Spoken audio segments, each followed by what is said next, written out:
Kunja Bihari.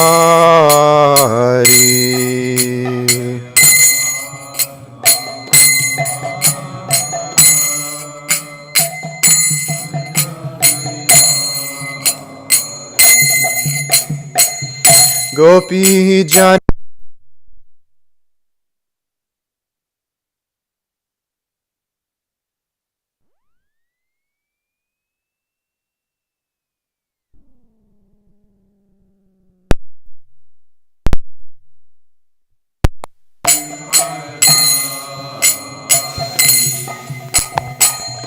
Gopi Jana Vallabha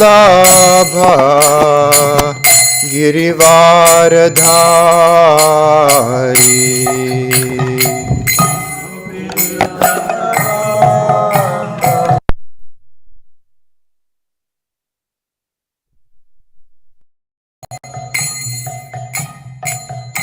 Yashoda Nandana Vraja Janarandana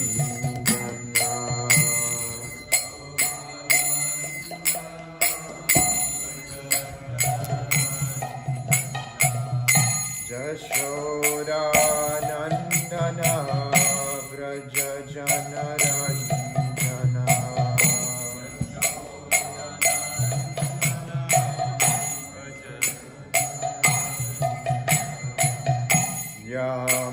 Yamunatira Vanachari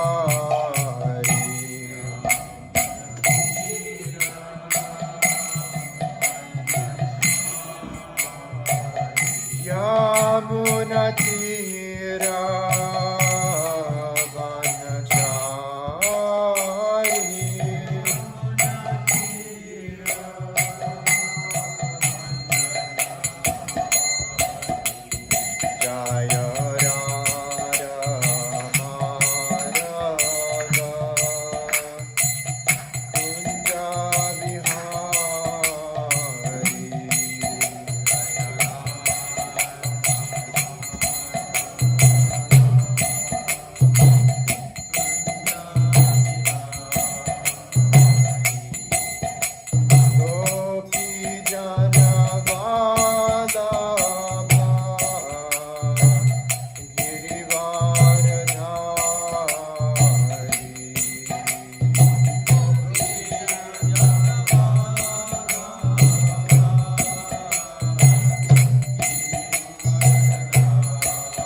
Vishnupad Paramahamsa Parivrajaka Acharya Ashotara Sata Shri Srimad His Divine Grace A.C. Bhakti Vedanta Swami Srila Prabhupada Ki Jai Jai Om Vishnupad Paramahamsa Parivrajaka Acharya Ashotara Sata Shri Srimad Bhakti Siddhanta Saraswati Thakur Goswami Maharaj Prabhupada Ki Jai Namacharya Srila Haridas Thakur Ki Jai Ananta Koti Vaishnava Vrinda Ki Jai Prem Se Gaho Shri Krishna Chaitanya Prabhu Nityananda Shri Advaita Gadadhar Shivasari Gaura Bhakta Vrinda Ki Jai Shri Shri Radha Krishna Gopa Gopi Go Shamakunda Radha Kunda Giri Govardhan Ki Jai Srimad Bhagavatam Ki Jai Nitai Gaur Premanandi Hari Hari Bol. All glories to the assembled devotees, Hare Krishna. All glories to the assembled devotees, Hare Krishna. All glories to the assembled devotees, Hare Krishna. All glories to Sri Guru and Sri Gauranga, all glories to Srila Prabhupada.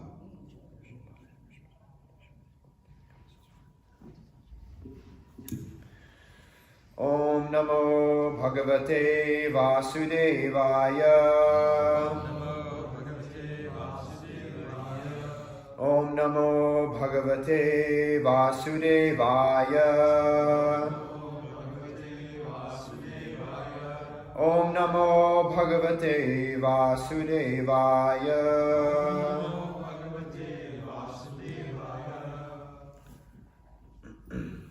Reading from 3rd canto of Srimad Bhagavatam, 2nd chapter, titled Remembrance of Lord Krishna, text 30.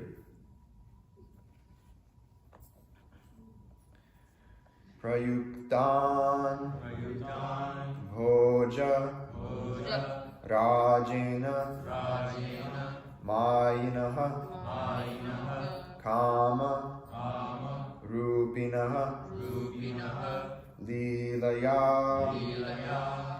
Vyanudat Tan Balaha Kridanakan Iva Prayuktan Bhojarajena Prayuktan Bhojarajena Mayina Kamarupinaha Mayina Kamarupinaha Leelaya Vyanudattam Stan Leelaya Vyanudattam Stan Balakridanakaniva Balakridanakaniva Prayuktan Bhojarajena Mayina Kamarupinaha Leelaya Vyanudattam Stan Balakridanakaniva Prayuktan Bhojarajena Mayina Kamarupinaha Leelaya Vyanudattam Stan Balakridanakaniva. Please chant.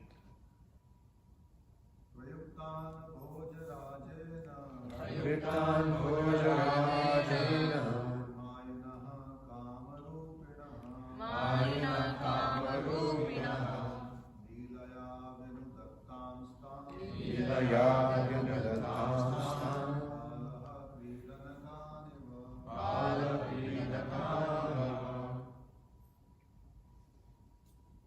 Prayuktan Bhojarajena Mayina Kamarupinaha Leelaya Vyanudattam Stan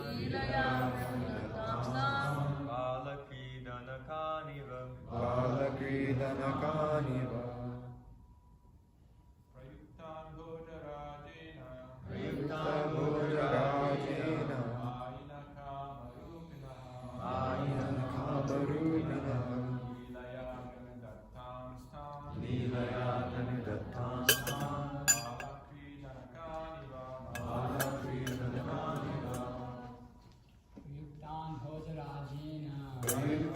Bojarajena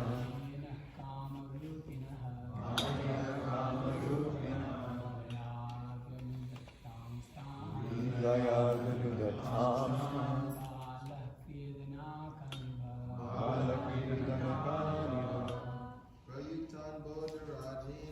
Prayuktan Bojarajena Mayina Kamarupinaha Lilaya Ganudatam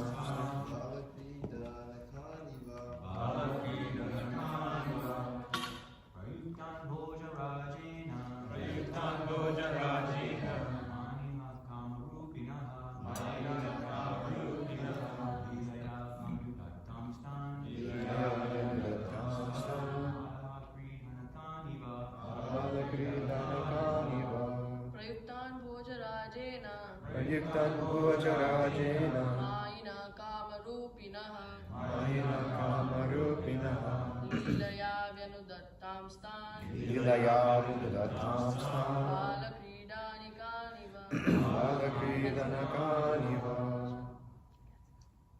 Mataji's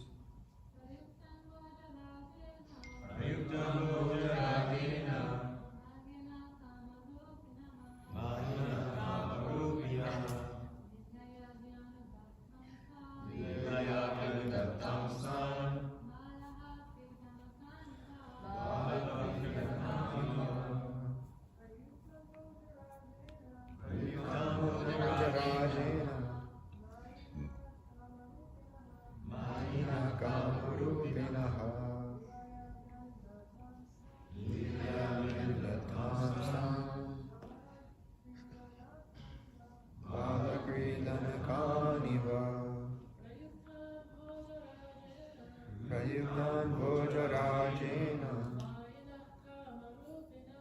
Mayina Kamarupinaha Lilaya Vyanudattam Stam Balakridanakaniva Prayuktan engaged Bhoja Rajena by King Kamsa Mayinaha great wizards Kama Rupinaha who could assume any form they liked Lilaya in the course of the pastimes Vyanudat killed Tan them Tan as they came there Balaha the child Kridanakan dolls Iva like that. Translation and purport by His Divine Grace A.C. Bhaktivedanta Swami Srila Prabhupada Ki Jai. Translation. The great wizards who were able to assume any form were engaged by the king of Bhoja, Kamsa, to kill Krishna, but in the course of his pastimes, the Lord killed them as easily as a child breaks dolls. Purport. The atheist, Kamsa, wanted to kill Krishna just after his birth, but he failed to do so. But later on, he got the information that Krishna was living in Vrindavan at the house of Nanda Maharaj. He therefore engaged many wizards who could perform wonderful acts and assume any form they liked.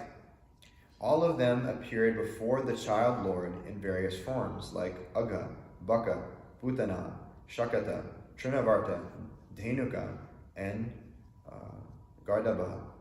And they tried to kill the Lord at every opportunity. But one after another, all of them were killed by the Lord, as if he were only playing with dolls. Children play with toy lions, elephants, boars, and many similar dolls, which are broken by the child in due course of their playing with them. Before the Almighty Lord, any powerful living being is just like a toy lion in the hands of a playing child. No one can excel God in any capacity, and therefore no one can be equal to or greater than him, nor can anyone attain the stage of equality with God in any kind of endeavor. Jnana, yoga, and bhakti are three recognized processes of spiritual realization. The perfection of such processes can lead one to the desired goal of life in spiritual value. But that does not mean that one can attain perfection equal to the Lord's by such endeavors. The Lord is the Lord at every stage. When he is playing just like a child in the lap of his mother, Yashoda Mai, or just like a cowherd boy with his transcendental friends, he continued to remain God, without the slightest diminution of his six opulences. Thus, he is always unrivaled. Om Jnana Timirandasya Jnananjana Shalakaya Chakshurum Militam Yena Tasmai Shri Guruve Namaha Shri Chaitanya Manobishtam Stapitam Yena Bhutale Swayam Rupa Kadamahyam Dadati Swapadantikam Vandeham Shri Guru Shri Yutaf Parakamalam Shri Gurun Vaishnavamscha Shri Rupam Sagrajatam Sahagana Raghunatam Vitam Tam Sajivam Sarvetam Savadutam Parijana Sahitam Krishna Chaitanya Devam Shri Radha Krishna Padan Sahagana Lalita Shri Vishakam Vitamscha Hey Krishna Karuna Sindhu Dinabandhu Jagatpate Gopesha Gopika Kanta Radha Kanta Namostute Tapta Kanchana Gaurangi Radhe Vrindavaneshwari Vrishabhanu Sute Devi Pranamami Hari Priye Vanshakalpatarubhyascha Kripa Sindhubhya Evacha Patitanam Pavanebhyo Vaishnavebhyo Namo Namaha Nama Om Vishnu Paraya Krishna Prishtaya Bhutale Shrimate Bhakti Vikasa Swaminiti Namine Nama Om Vishnu Paraya Krishna Prishtaya Bhutale Shrimate Bhakti Vedanta Swaminiti Namine Namaste Sarasvate Deve Gauravani Pracharine Nirvishesha Shunyavadi Paschatya Deshatarine Jaya Shri Krishna Chaitanya Prabhu Nityananda Shri Advaita Gadadhara Shivasari Gaura Bhakta Vrinda Hare Krishna Krishna Krishna Hare Hare Hare Rama Rama Rama Hare Hare Prayuktan Bhojarajena Mayina Kama Rupinaha Lilaya Vyanudattam Stan Bala Kridanakaniva. The great wizards were able to assume any form, were engaged by the king of Bhoja, Kamsa, to kill Krishna, but in course of his pastime, the Lord killed them as easily as a child breaks dolls. We're continuing reading this second chapter of the third canto, Remembrance of Lord Krishna, where currently we're going through different Vrindavan pastimes of the Lord. And here it's being described, the situation, at least from Kamsa's point of view of Krishna being in Vrindavan, that Kamsa is aware, as is described here, that Krishna is residing here in Vrindavan. So he's sending various demons after the Lord to try and kill him. And these aren't just any, I guess you could say, random people or just some dacoits or something, but these are actually very great demons who have performed lots of austerity and have this mystic power by which they can do so many terrible things. Prabhupada translates here this Mayinaha as great wizards. So we can practically see that these demons, they were able to exhibit so many sorts of mystic power. It's said in the purport here that Kamsa therefore engaged many wizards who could perform wonderful acts and assume any form they liked. So we can practically see that even though these were great demons who had great forms, who were very powerful people in their own right, when they came to Vrindavan to try and kill Krishna, even though they were all unsuccessful, they all assumed a different form. They didn't come in their, I guess you could say, human-like form, demon-like form, human-like in that regard. But they tried to, in one sense, outsmart Krishna. They tried to take a position or take some form by their own mystic power, by their own, as is described here, this wizardly ability, and then try to, therefore, put on some show and put on some outward appearance to try and trick Krishna so they could be able to eventually kill him. We can see many demons are described here by Prabhupada in the purport. Right, we can see, first of all, in the case of Putana, she took the form of a very beautiful woman. And she actually, in one sense, was able to bewilder all the inhabitants of Vrindavan. Right, they saw this very beautiful woman coming up, and they thought, oh my God, who is this wonderful lady? She must be coming down from the heavenly planets. So when she came and she approached in the mood of wanting to be a mother towards Krishna and have Krishna suck on her breast. But even though she appeared in this way, obviously Krishna was able to see right through it. And even though her breast was smeared with all this poison, Krishna not only sucked the poison, but he also sucked the life air out. So we can see in so many of these different instances, as I'll describe, Krishna in the process of engaging in his pastimes, not really even doing anything out of the ordinary, as is described here in the purport, that in the course of his pastimes, the Lord killed them as easily as a child breaks dolls.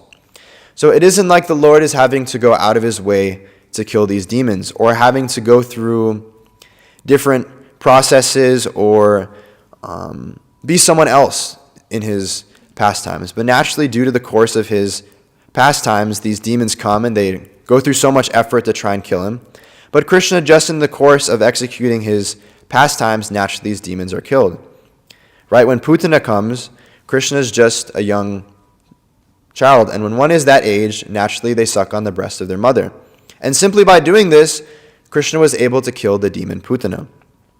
Similarly, next we see with Trinavarta, this whirlwind demon, where, we hear about this, I think it's like Texas, Oklahoma, and like this part, it's like called like Tornado Alley or something, where they're known for having all these various tornadoes. And it's actually very dangerous to live there. People's homes get destroyed, people's cars get brought up in the whirlwind and get flung everywhere. It can basically cause a whole devastation to, which might seem like, a place where otherwise than that they don't have so much difficulty, but just in one moment, all that people have built up over time, it's all gone. So Trinavarta, he took the form of this whirlwind, and he therefore scooped Krishna up and tried to take him away to kill him. And does anybody remember how Krishna was able to overcome this? Does anyone know? Yep. So Krishna, he didn't even have to change his childlike form and, become some, big form to try and combat the demon. But simply, because Krishna has this power of being lighter than the lightest and heavier than the heaviest, he just naturally became very heavy, and then the demon was unable to carry him, so he fell down and died. But it wasn't like Krishna had to go out of his way to kill this demon. Similarly, next here we have the case of Vatsasura, who came in the form of a bull. And he tried to outsmart Krishna, thinking, killing a bull is very adharmic, and I will, come and, I will try and kill Krishna by assuming this form. But Krishna, he was very easily able to see through this. And does anybody remember how Krishna killed this demon, Vatsasura? Simply, he just grabbed him, picked him up, and threw him in a tree, and then he died. Simple.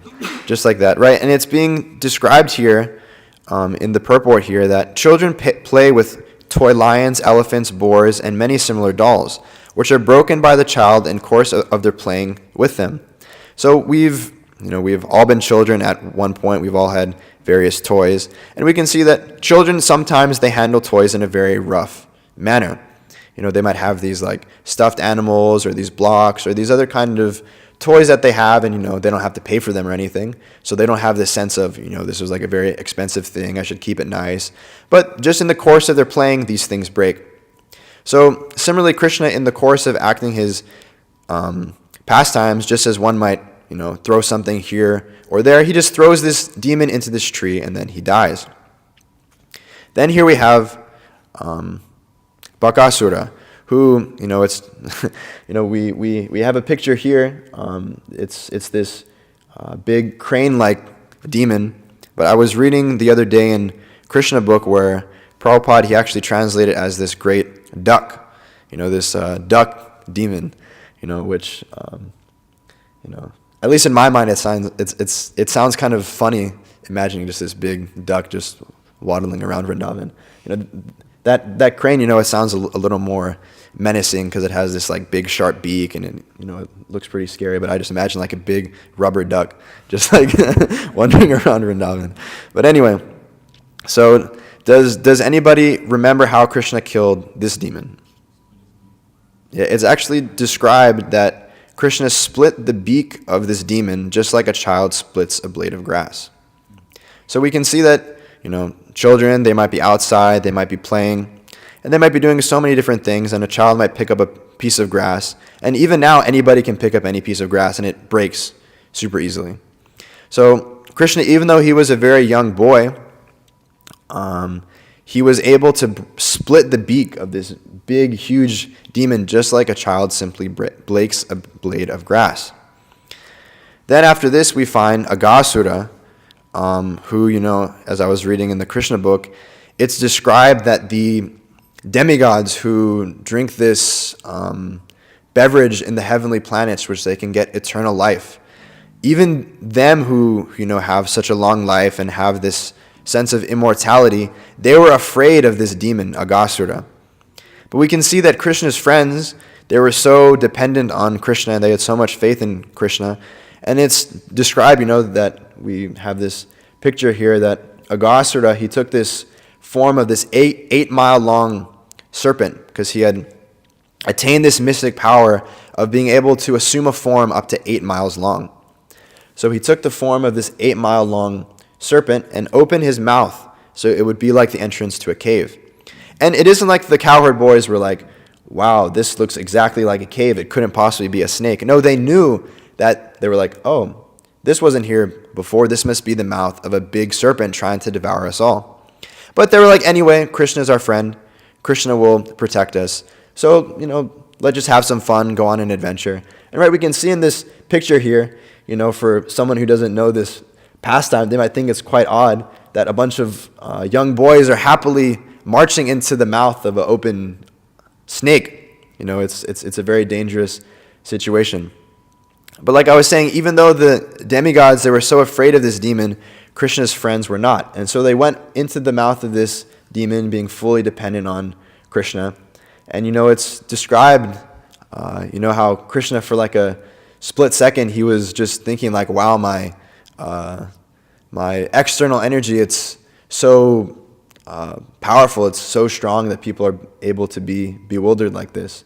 So then, Krishna also enters because, of course, Aghasura, he was mainly there to kill Krishna. So he didn't close his mouth till Krishna entered. And then when Krishna enters, all of the demigods, because naturally they're very afraid of this demon, they were thinking, alas, Krishna has entered the mouth of this demon. What the heck's going to happen? But does anybody remember how Krishna killed this demon? Yeah, so Krishna, in this sense, he took a big form. He expanded himself. And then Aghasura, he naturally became suffocated. He was unable to breathe, and therefore he died after this. And so in this instance, we see Krishna exhibiting some of his own power. And we can see that after the demon was killed, he then brought all the cows and the cowherd boys back to life. And this is a main point that's being described here, that Prabhupada says that the Lord is the Lord at every stage. When he was playing just like a child in the lap of his mother, Yashoda Mai, or just like a cowherd boy with his transcendental friends, he continued to remain God without the slightest diminution of his 6 opulences. So even though Krishna, he can kill these demons just with a thought. just by thinking, okay, like I want this demon to be killed. He doesn't even have to descend and personally kill these demons. But we can see that in the process of his pastimes, Krishna comes, and these demons, they also come and try to kill him. But Krishna, even though he's externally, he's a small boy, as we see here, he nonetheless continues to remain God and is without the slightest diminution of his 6 opulences. So we can see when Krishna has to and when Krishna desires, he wonderfully displays and he wonderfully exhibits, his mystic powers and his wonderful abilities, which he's able to kill these demons and make everyone very attracted to and attached to him. Then after this, we have, after all this happens, Lord Brahma comes and all this happens.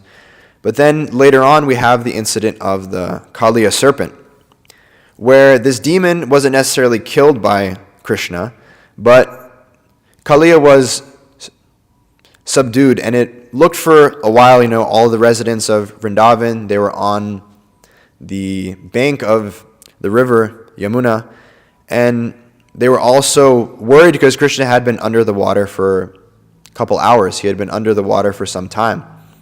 So they were thinking, like something must have happened to Krishna, and, being in this mood of very great attachment to Krishna, they were, it was almost like they were going to lose their life in separation of Krishna because they thought that he was dead. And, it's described that Krishna, he was wrapped up in the coils of Kaliya. And seeing the residents of Vrindavan on the bank in this situation, he was like, all right, I can't be playing around anymore, I've been having my fun. It's been good, I've been enjoying myself, fighting with this demon. But, it's showtime's over, I gotta wrap it up.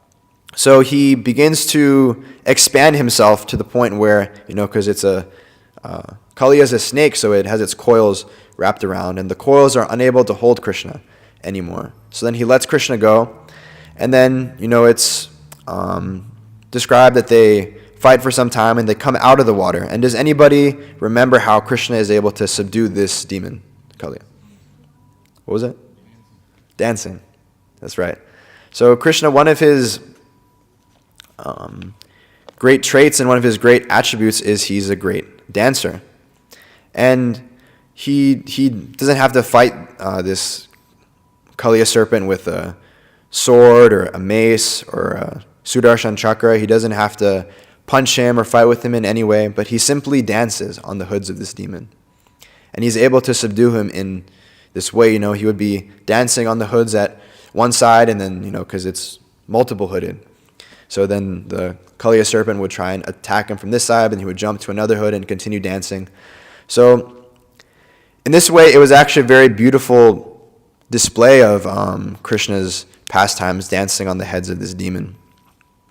And I was actually listening to a class by my spiritual master, His Holiness Bhakti Vikas Maharaj, where it was where the gopis were telling Krishna that, you dance so nicely on the heads of the Kaliya serpent, but when you're just with us, you don't dance that nicely. So maybe if we dance together on the hoods of the Kaliya serpent, it'll make our pastimes even greater, even more relishable. So this was, I didn't know this before, and this was described later on. And after this, Kaliya, he actually becomes a devotee of the Lord, and it's described in different yuga cycles. Krishna actually rides the Kaliya serpent to Mathura as his chariot. That's like how he arrives there. And then after this, there's the Keshi demon, which we also have a picture of here. Krishna killing the Keshi demon. And to kill this demon, as is being shown here, Krishna simply puts his hand in the mouth of the demon. And, I was reading in the Krishna book that Krishna's hand in the mouth of this demon was like a burning hot iron rod. And he was unable to tolerate that, and he lost his life immediately. So Krishna, he didn't even have to fight with this demon for some time, as I was just describing with this Kaliya serpent, he played around with it for some time. But Krishna just placed his hand in the mouth of this Keshi demon, finished. So, Krishna there, he's still a small boy, and he here is not having to do anything extra to kill this demon, but simply by putting his hand in the mouth of the demon is killed. And then we also have Vyomasura, who, he tried to trick Krishna by playing the part of a cowherd boy. But generally in all these instances, Srila Prabhupada in his Krishna book, he'll describe, the demon comes ascending them, and he'll describe the form that they took. And basically in the next sentence, it'll say, and then Krishna and Balaram, they could immediately understand that this was a demon trying to infiltrate. And then basically in the next sentence, it describes Krishna killing the demon. So these demons, they think they're so smart, they're so intelligent, they try and think, okay, how can I put on this form to try and kill Krishna? But they can see that every single time, no matter what they try, they're constantly killed. They're unable to bewilder Krishna, because Krishna cannot be bewildered by this mystic power that's attained by these demons. And then finally, after Kamsa sends all of these demons, Krishna actually goes to Mathura, and this is kind of like the penultimate of this part, at least, of these demons being sent and being killed. And I'll actually read this from Srila Prabhupada's Krishna book, describing how Krishna kills Kamsa.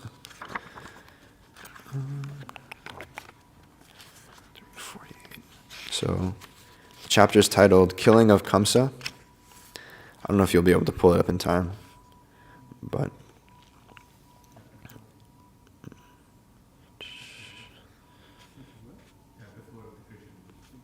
Four?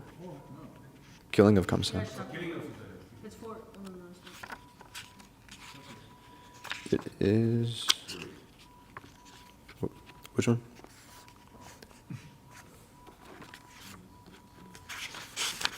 Forty-three.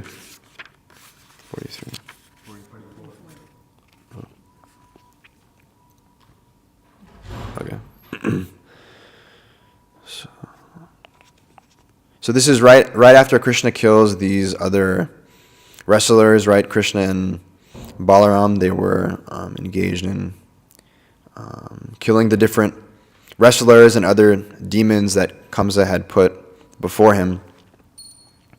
So it's described here, this is Kamsa speaking, that I order that these two sons of Vasudeva be immediately driven out of Mathura. The cowherd boys who have come with them should be plundered and all their riches taken away. Nanda Maharaj should immediately be arrested and killed for his cunning behavior, and that rascal Vasudeva should be killed without delay. Also, my father, Ugrasena, who has always supported my enemies against my will, should be killed. When Kamsa spoke in this way, Lord Krishna became very angry with him, and within a second, he jumped over the high guards of King Kamsa. Kamsa was prepared for Krishna's attack, for he knew from the beginning that he was to be the supreme cause of his death. He immediately unsheathed his sword and prepared to answer the challenge of Krishna with sword and shield. As Kamsa wielded his sword up and down, hither and thither, Lord Krishna, the supreme powerful Lord, caught hold of him with great force. The Supreme Personality of Godhead, who is the shelter of the complete creation, and from whose lotus navel the whole creation is manifested, immediately knocked the crown from the head of Kamsa and grabbed his long hair with his hand. He then dragged Kamsa from his seat to the wrestling dais and threw him down. Then Krishna at once straddled his chest and began to strike him over and over again. Simply from the strokes of his fist, Kamsa lost his vital force. To assure his parents that Kamsa was dead, Lord Krishna dragged him just as a lion drags around an elephant after killing it. When people saw this, there was a great roaring sound from all sides, as some spectators expressed their jubilation and others cried in lamentation.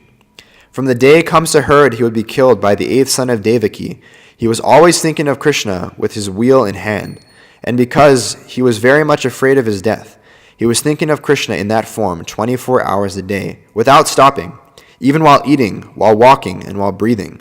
And naturally he got the blessing of liberation. In the Bhagavad Gita, it is stated, Sada tad bhava bhavitaha. A person gets his next life according to the thoughts which he has always absorbed. Kamsa was thinking of Krishna with his wheel, which means Narayana, who holds the wheel, conch shell, lotus flower, and club. So we can see it being described here that this is how Kamsa was killed, this is how he was defeated.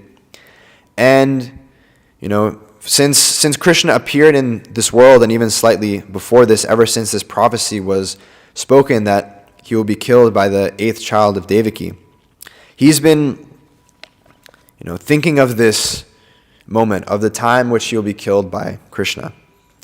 And we can see that, he was a great king. He had so many soldiers. He had so many people trying to protect him. And when Krishna comes and starts to fight with him, he has a sword, he has a shield, but it's described that, he's just simply swinging his sword here and there, but it's not doing anything. One can try as much as they can, but, it's described if Krishna wants to protect you, then no one can kill you, but if Krishna wants to kill you, then nobody can save you.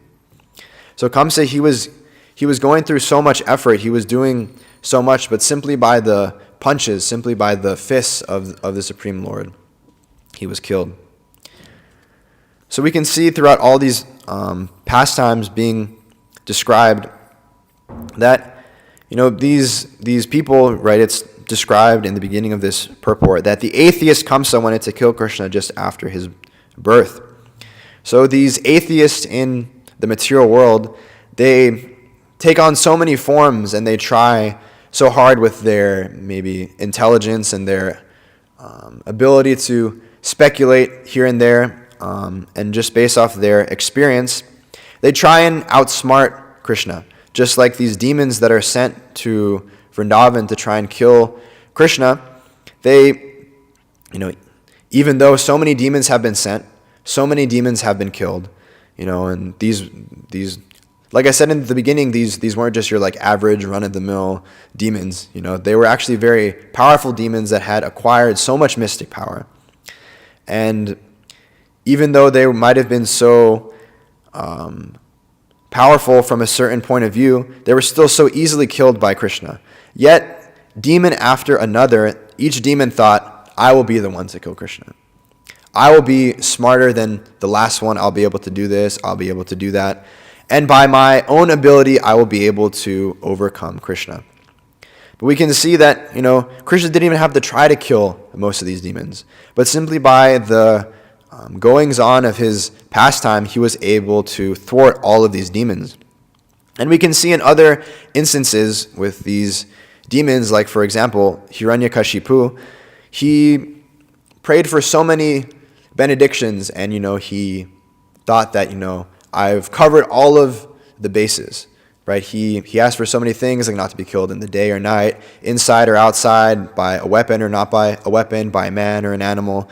He thought he had all of his bases covered, Of course, His Holiness Bhakti Vikash Maharaj said he didn't ask to be killed by some sort of mosquito or by some sort of virus. But anyway, Krishna could have appeared in that sort of form.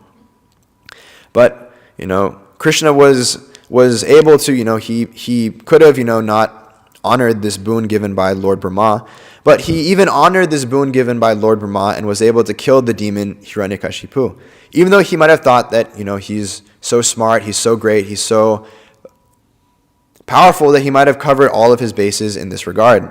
Similarly with Ravana, he had acquired so much opulence and he had acquired all these benedictions, and he requested to not be killed by so many things, like a demigod and all these other higher beings. But, he didn't think to ask not to be killed by a man because he thought, anyway, a man can't kill me anyway, so why even bother asking for it?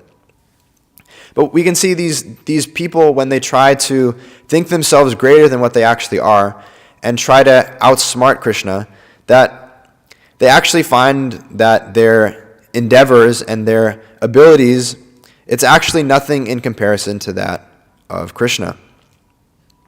And we can practically see the demons and the atheists in this material world, they're also trying to kill Krishna, right? All these atheists, they see Krishna's whole creation, right? It's described that Krishna is, he's the taste of water. Krishna is everywhere, right?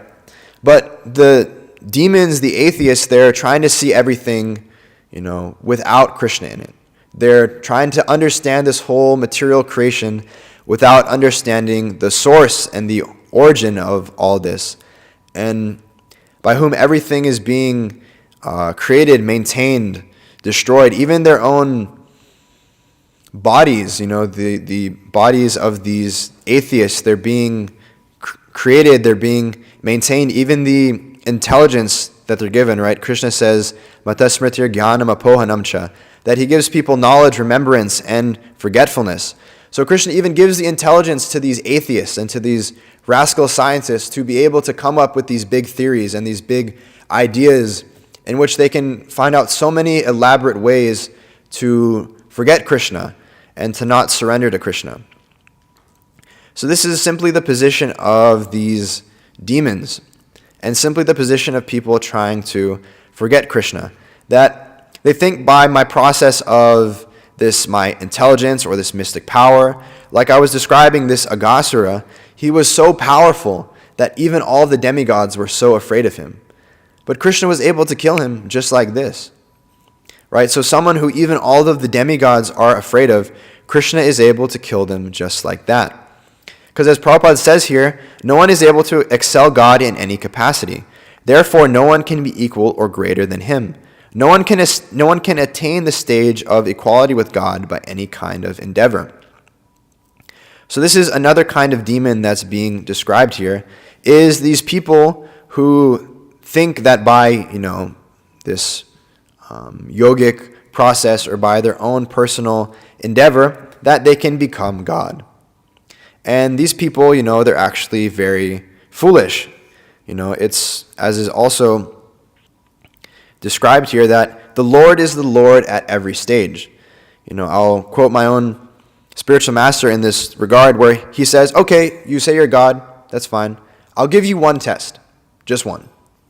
That we have this big hill. It's called Govardhan Hill. And we can pick up this hill, and you can stand over there, and we can drop this hill on your head. And if you survive and you're able to hold this hill up on the pinky finger of your weaker hand, some people, they might be left-handed, so, we have to specify their weaker hand, then we will be able to be like, okay, maybe you can be God. So, anyone who wants to come will very willingly administer this test, and will provide all facilities for it to happen. So if, people want to come, line up, anybody who wants to claim that they're God, we can administer this test, and we can see who God actually is.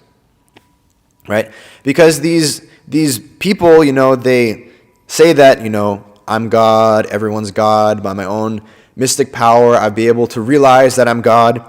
But Krishna says here that the Lord is the Lord at every stage. When he is just like a child playing in the lap of Yashoda Mai, or just like a cowherd boy with his transcendental friends, he continued to remain God without the slightest diminution of his 6 opulences. Thus, he is always unrivaled. Right? These people, we meet so many people at so many conventions, even people you meet at the airport. They're on the north side of the airport. They had to fly Spirit to get there. They couldn't just fly by their mystic power, but they were so broke that they had to use Spirit Airlines, which, the ticket cost maybe like $30, $40 to get there. And they're sitting out there all upset because, they had to wait on their bags, and they had to wait for 2 hours in Orlando, and they were like, oh my God, these people. And you talk to them about philosophy and about Krishna consciousness, and then along the lines, they're like, oh yeah, by the way, I think I'm God. And you're like, you? like you had to fly Spirit to get here. You're waiting on your bags because they're holed up in, the baggage claim. And you have to wait around for so long to get your bags. And you're all upset, Some random homie working in the airport is causing you so much frustration. And you're like, where do you get this understanding from that you're God? And then they all say, oh yeah, and you're also God, and everyone's God. But we can see that Krishna is God always. That Krishna is never without the diminution of any of his 6 opulences. That it isn't like, as the Mayavadis often say, that right now, you're under illusion, you're under Maya, but then eventually, after some process, you'll come to the realization that you're God. But God, the absolute truth, the Supreme Personality of Godhead, he's never under the control of this Maya. Maya is never superior to him. So this philosophy that, you're actually God, but you just forgot, you are God, just not right now, right? But this isn't actually the proper understanding, because God is God at every single time. So you can tell these people, okay, if you're God and you've realized that you're God, one, display all this mystic potency, but if I'm also God and I've forgotten and we're the same, then how is that possible? Right? These people, they can't see the pitfalls and the holes in their philosophy. And even oftentimes when you smash these people in arguments, they're just they're speechless. They have no idea what to say. They're just shocked. Because they've come up with this whole philosophy and this understanding that I'm God and I'm able to do so many things. But when you actually come at them with a logical understanding that actually makes sense, they're just anyway, you can believe what you want to believe. I'll just continue to believe what I want to believe. They won't accept what you're trying to say. So these demons, they're trying to kill Krishna in this way, saying that I'm God and everyone can become God. And in this sense, there's no person, there's no Supreme Personality of Godhead, there's no one person in control of everything. They just bring God down to the level of anybody. Right? You go up to these Mayavadis and they say you're very nicely worshiping Krishna up on the altar. But there's also the poor Narayana walking around in the street. So just by feeding the homeless people and by doing this, you're also feeding Narayan, you're also worshiping Narayan. And then you go to them and you say, hey, there's this hog over there, passing stool. You also think this is Narayan? They say yes. And you'd be like, okay, will you worship this stool of this hog as also Narayan? They say yes. And you're just wow, this person's crazy. And then you're like, okay, so you think everything's the same, right? They say yes. So you're so you're eating very nice foodstuffs. Will you eat the stool of this hog? They'll say yes, right? They'll go so far in this. They'll dig themselves such a deep hole in their philosophical understanding that it becomes so impractical, right? There's no logical understanding behind it. And these people, they're trying so hard to bring God down to the level of a conditioned soul. They're trying to bring these amazing, beautiful pastimes of the Supreme Personality of Godhead and just say, Krishna was an ordinary human being. We can see that Krishna, he is never not God, and that he's always with the process of his 6 opulences, right? Even as a child, he was able to kill so many demons, just as we were describing, just like that, right? So all these demons, they were killed by Krishna, right? It's described here that before the Almighty Lord, any powerful living being is just like a toy lion in the hands of a play child. Right? It's described in the Bhagavad Gita. There's this verse, Prakrite kriyamanani guna karmani sarvashaha ahankara vimuratma kartaham iti manyate. That these people, they're under the control of the Lord's external energy. They're under the control of the modes of material nature. But by the bewilderment of their own false ego, they think, I am the doer. I am the supreme. But this material world, this exposition of the Lord's external energy is but a mere fraction of his potency. So one who might think that they're a big person in the material world, that Krishna describes that all of this is going on, basically without him having to think about it. He has deputized so many people, like the demigods, so many people to be in control of different aspects, because without the Lord even desiring to, he is able to make this whole material manifestation, go working around like clockwork in the way that it does.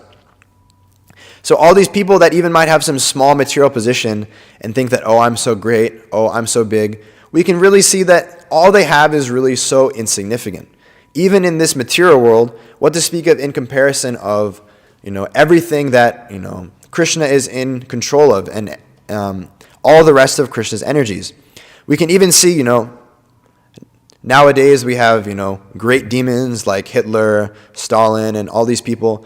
But what are they compared to, Ravana, Hiranyakashipu, who had the position of Indra, who were in control of basically all that was going on in the material worlds? That the demigods, they didn't even have to perform their duties, because these demons, they were so powerful, they were able to execute the duties of all of the demons, not of all the demons, all the demigods at once, that they were so powerful. But even these great powerful demons, them being in control of the material world, it's just very insignificant. And Krishna can come, and he can engage in his pastimes, and naturally by having his pastimes, these demons can be killed. Right? It's often described about the Christian tradition that, they think that God's greatest feat is the creation of this material world. But we can practically see that the creation of this material world, all these universes, they emanate from the pores of Mahavishnu, just as he's breathing in and out. So this material world, it's actually a very insignificant manifestation compared to that of what Krishna is doing in the spiritual world. So demons, they become puffed up in this regard. And we can see that demons are coming here all the way throughout Kali Yuga. And that there's demons anywhere and everywhere we look, right? Society nowadays, it's so demoniac, almost any politician, any leader, they promote the killing of animals, they promote the exploitation of women, they promote meat eating, illicit sex, intoxication, gambling. This is being promoted by the leaders of society. So based off, these leaders of society, what can you expect of, the people that are under them, right? These people leading with their demoniac propensities and encouraging people in this demoniac way, what can you expect? So many people these days, they're demons. But of course, they aren't demons like that's being described here as the demons being killed by Krishna. Right? There's this lecture by my spiritual master, His Holiness Bhakti Vikas Maharaj, that the title is, you have to be a great demon to end up in the Srimad Bhagavatam. It isn't that, like Hitler and Stalin and all these people, they'll end up in the Srimad Bhagavatam just because they were such great demons. One, you have to be such a big demon. Two, just because you're a great demon doesn't mean you can be in the Srimad Bhagavatam. But these demons, they're killed by Krishna, or Krishna's different incarnations, Krishna's different avatars. So one other instance that's described here of demons in this Kali Yuga, of demons in this material world, is described by Bhakti Vinod Thakur, where he says, Eta Eka Kali Chela, that so many people in this material world, they're agents of Kali. They're servants of Kali, this Kali Chela, this servant of Kali. And he says, what kind of individual is this? Nake Tila Gali Mala. That these demons in the material world, how do they present themselves? They present themselves nicely with tilak, with mala, with these beads, and with this devotional attire. So externally, they might look like a great Baba, they might look like a great sadhu, they might look like a Vaishnava, they might look like a devotee. But actually, they're just associating with women and with money and with all these different demoniac propensities. So we have to be very careful of this, right? I was hearing in a class also by His Holiness Bhakti Vikas Maharaj that he was describing, the first part of the Krishna book that he read, he was describing this because he said it very much stuck out to him in this first instance of him reading Srila Prabhupada's Krishna book, that Krishna was the cynosure of all eyes, but this material world is so contaminated that even in Vrindavan there were disturbances from demons. So we can see that we're trying to create these Vrindavan villages all over the world. We're trying to establish this pure process of Krishna consciousness. And we can see that this Krishna consciousness, it's so amazing, it's so purifying. Chanting the holy name, right? It's so powerful, right? And Krishna, he was even present in Vrindavan, yet there was disturbances from so many demons. So we're trying so hard to push on this Krishna consciousness movement, and we're putting in so much effort, and we're following properly this process of Krishna consciousness. But yet even then, there will be demons that will try and exploit this process and that will try to take advantage of it. So we actually have to be very careful that it isn't just everyone who might externally appear like a Vaishnav or anyone who is dressed with saffron cloth, tilak, and kunti mala, that we should say, oh, this person's very nice, and we should hear from them, and we should praise them, and we should respect them. But we actually have to see what is their philosophy, what is their actions, who do they associate with, what are their qualities. We have to be very careful in not only who we hear from, but who we glorify, who we respect, and who we accept as a Vaishnava. It isn't a very easy thing to be a Vaishnava. It isn't just by putting on the external dress of a Vaishnav and having a bead bag that one becomes a devotee of the Supreme Lord. But it's actually a very strict process that one has to follow, and one has to have a certain correct action, one has to have a certain correct philosophical understanding, and one has to act in a certain way. Right? This chanting of the Hare Krishna Maha Mantra, we're praying every day for service to the Supreme Personality of Godhead. It isn't that we're just, chanting some mantra over and over again, and then you're thinking that by chanting this mantra, I'll be free of all my mental disturbances, and I'll get some mystic powers by chanting this. But you're chanting and you're asking for service to Krishna, for service to the Guru, for service to the devotees. So it's described that, how can you see that you're actually getting this taste for chanting? You can see that your taste for chanting is increasing when you have the increased desire to engage in service. That, the way that you can tell, because, Prabhupada would always say this process of Krishna consciousness, it's very scientific. So you can tell that you're making advancement in your chanting when you're actually very eager. You have this strong desire to engage in Krishna's service. You have the very strong desire to serve the devotees around you. And you have the very strong desire to engage in all these different services that we have. So this is the way that we can practically see who is actually making advancement in their spiritual life. And like I said, we have to be very strict and we have to be very serious, because this spiritual life is described that it's like a razor's edge. That just with one misuse or one wrong move of this razor, which is very thin, it's very sharp, you can fall off either end. So we have to be very careful in this process of Krishna consciousness, and we can't just expect it'll all be very easy and it'll all be very nice. Right, like is being described here, that even in Vrindavan there was the disturbance of these demons. So there will be problems, there will be difficulties in Krishna consciousness, but one has to have this mood of the cowherd boys that were entering into the mouth of the big demon, Aghasura. That even though externally in this situation it might look very dangerous, it might look very troublesome, and we can see that the cowherd boys and the cows, they were rendered unconscious by this demon, but they still had the strong faith that Krishna will protect me, because they could see and they had the understanding that Krishna, he will protect me if I'm in this situation. So by being fully surrendered to the Supreme Personality of Godhead in any situation, no matter what might be externally going on, right, in North America, for example, aside from here at Krishna Life, it looks like the Krishna conscious movement, it isn't expanding as much as it was in Prabhupada's time. And that might seem very discouraging.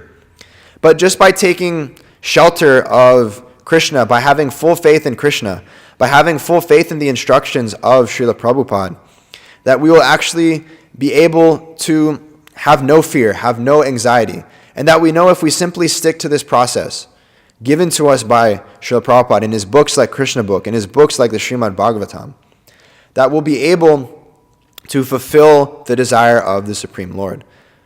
So simply by having full faith in Krishna, one is able to overcome all these difficulties set forth by all these different demons that are here in the material world. And just by having full faith in Krishna, because, just like a toy lion in the hands of a playful child the Lord will be able to get rid of all of these obstacles for us in our spiritual life. We just have to be fully surrendered to Him. So I'll end my class here. If there's any questions, comments, or corrections, I'll take those now.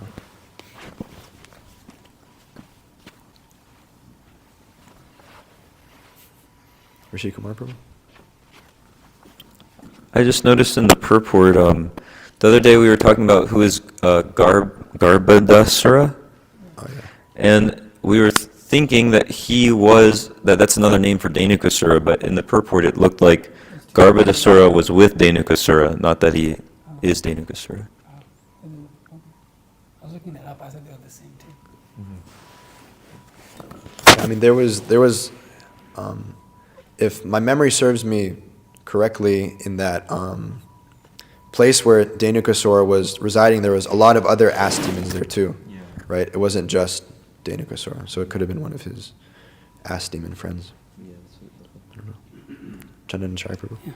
Just mentioning on the level of faith, it's like, it's really important. I mean, it's like the principle of devotional service, but like that faith must be based on like a level of intelligence also, like, you know, of actually understanding Shastra practically also.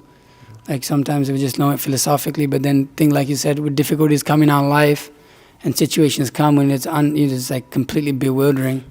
And so like that faith is required, but then if like there isn't some basis of understanding that Shastra is the ultimate standard, and we take our faith to be just on some platform like we've seen in the past, which is our faith is based on it's like sometimes just like for example in Harikesha's time, like just on one particular personality, or like so many of the gurus, and it's not based on like Shastra. Then when that happens, our faith gets shaken quite a lot. Right. Big. So like one has to understand that faith is deeply like invested first in Shastra.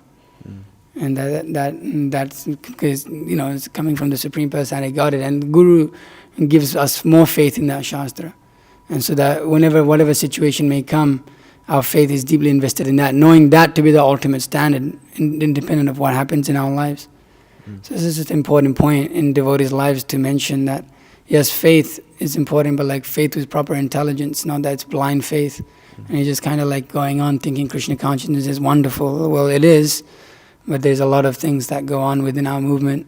Like if you knew about, you'd probably be pretty shocked. And if you knew our history and what's gone on and what's going on still, that it would shake your faith. So you're ready, So you have to be like, practically understand, like how to apply Shastra properly, not just dependent on just it's a feel good thing. Your faith is dependent on feel good, and then or it's just blind, and then a situation comes about, and then that faith is just completely broken. We've seen that in many devotees' lives. So it either happens over time sometimes, or it just happens in an instant sometimes.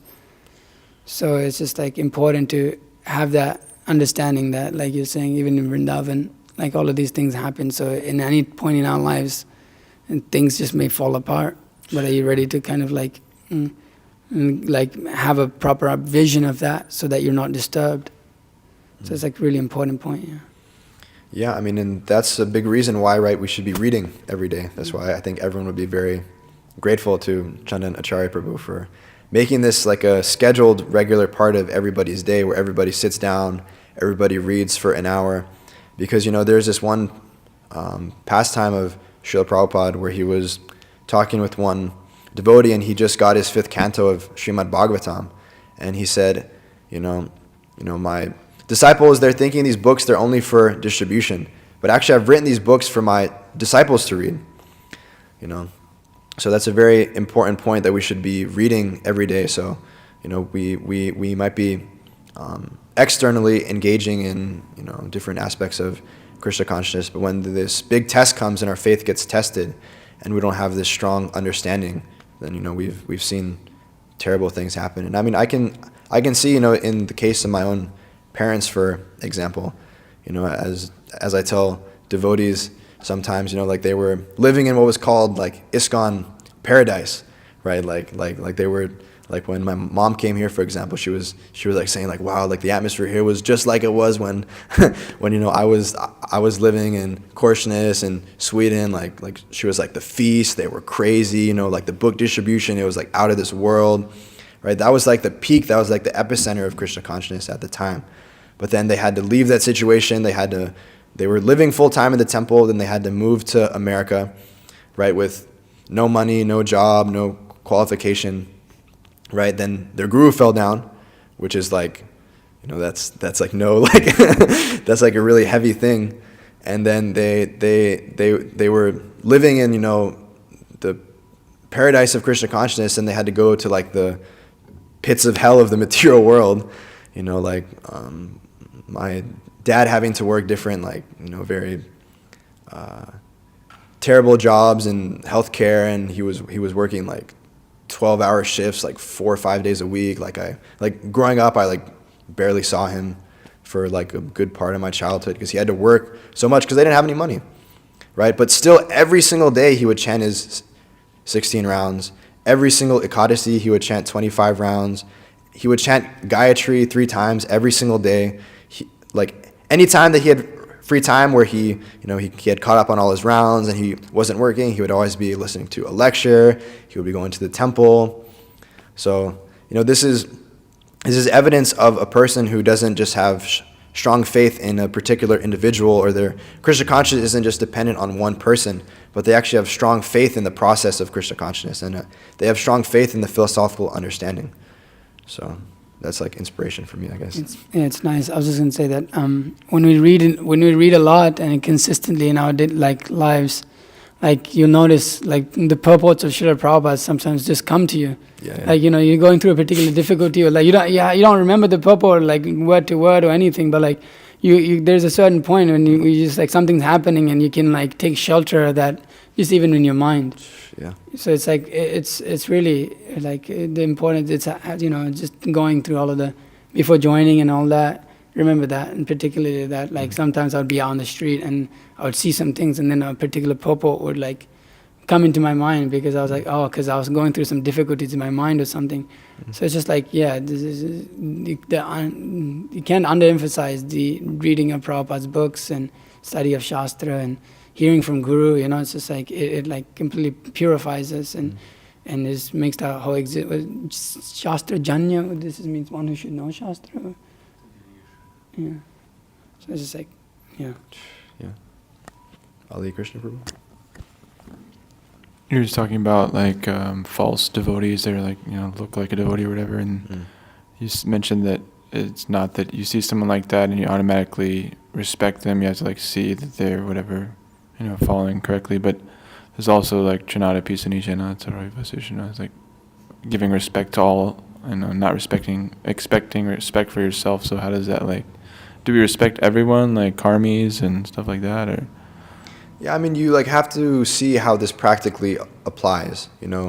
You shouldn't have this sense that I'm such a great devotee, and this guy is not following properly, and I'm so much better than him. Right? This isn't following that attitude, even if it might be true to some extent. But it isn't like we should be just because we don't know if someone's following to the proper standard. It isn't just that we should like blaspheme them and like give like a whole class, be like, so today we're going to talk about this devotee who's not following properly, and we're just going to talk bad about him the whole time.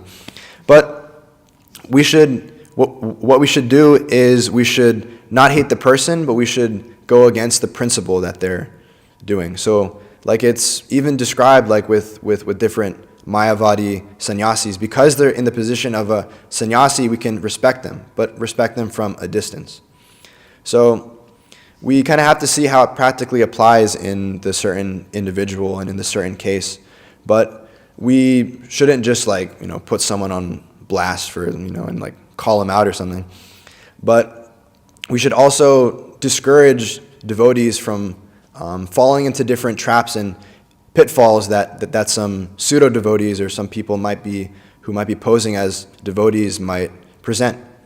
So like for example, like if a devotee is a sannyasi, but they intimately hang out with women by themselves, you should not take shelter of this person, as an example.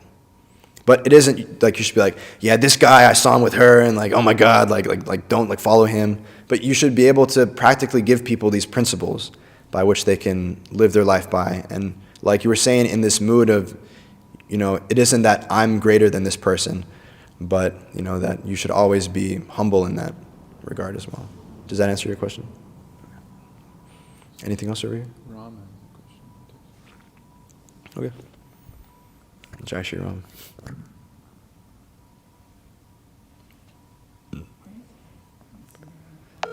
He was just here 2 days ago or something.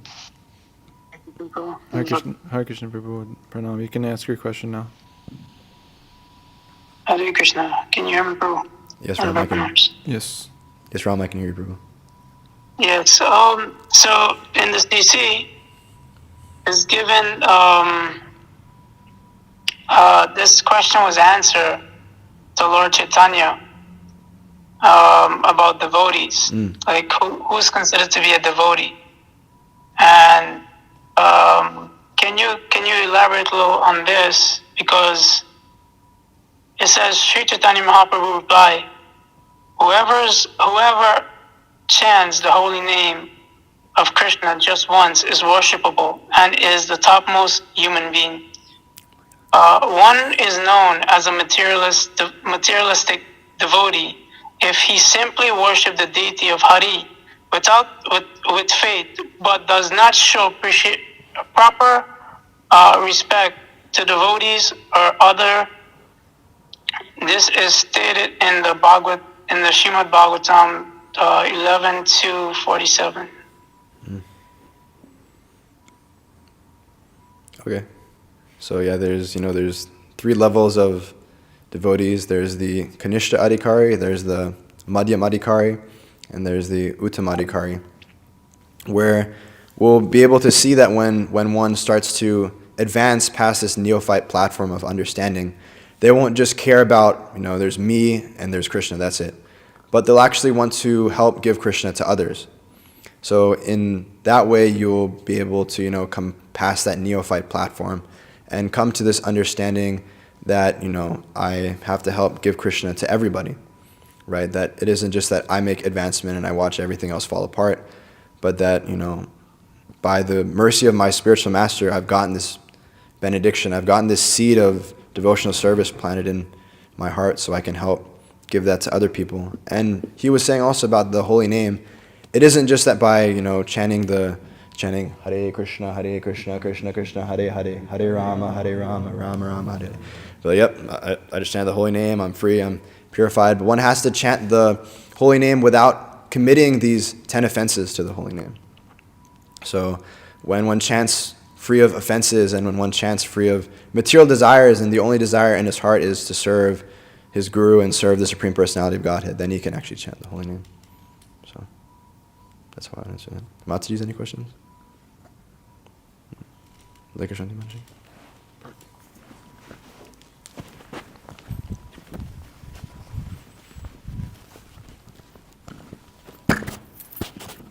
I just had a quick comment. I always thought it was really interesting when I had watched Following Srila Prabhupada, one of the first temple, and I think it's the only temple, but I know the first temple at least that was established in Fiji is the Krishna Kaliya temple. And that was inspired by Prabhupada hearing that the residents of Fiji, they had said that Kaliya actually resides in that lake, and there's like some folklore there. And it was quite cool actually, because this is back in the 70s.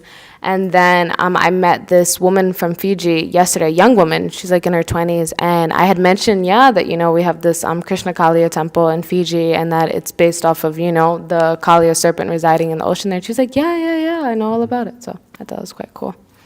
Yeah. All right. Srimad Bhagavatam ki jai, Srila Prabhupada ki jai.